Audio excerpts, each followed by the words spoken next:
तुझी हिम्मत कशी झाली मला राखी बांधायला यायची? अरे दादा, मी तुझी बहीण आहे ना. बहीण? अगं बहीण नावाला सुद्धा तू कलंक आहेस, कलंक. कळलं का? दादा असं नको बोलू रे. मला फक्त एकदा राखी बांधू दे, माझी मी निघून जाईल. ए गप, एकदा राखी बांधून दे. आत्ताच्या आत्ता माझ्या घरातनं चालतं व्हायचं, नाही तर फरफडत बाहेर काढीन. हे बघ, एकदाच फक्त माझ्या भावाला मला राखी बांधू दे. अगं काय ठेवली तू आमची? सांग ना. हा, काय ठेवली तू आमची? लका तुला एवढी लाडात जपली, तुझा लका मनन ते हट्ट पुरवला, तुला पाहिजे ती गोष्ट दिली, आणि तू काय केलं?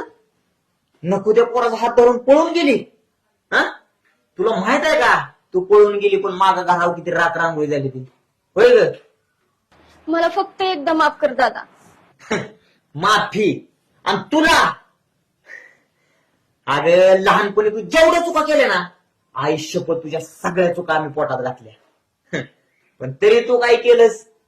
तर आम्हाला तुझ्या शेवटी हातापाया पडायचं दिवस दावलंच. अगं तू पळून जाऊन लग्न केलं, बापाला धक्का बसला, धक्का. त्यात बाप ही जग सोडून कायमचा निघून गेला.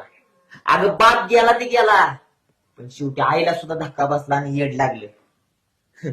ह्या धक्क्यातनं कसा बसा मी सावरलो. काय करणार?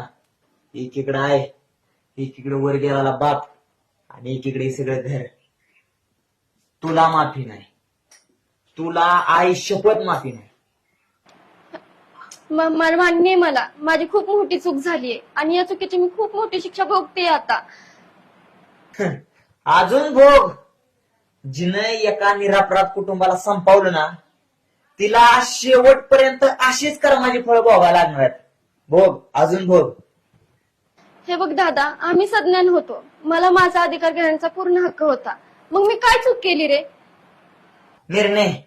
अगं मान्य मान्य आहे, तुला तुझा पूर्ण निर्णय घ्यायचा अधिकार आहे, पण बापाचा जीव घ्यायचा अधिकार तुला नव्हता. काय? अगं पळून जाऊन लग्न करताना कमीत कमी तू एकदा जरी बापाला विचारलं असतं ना,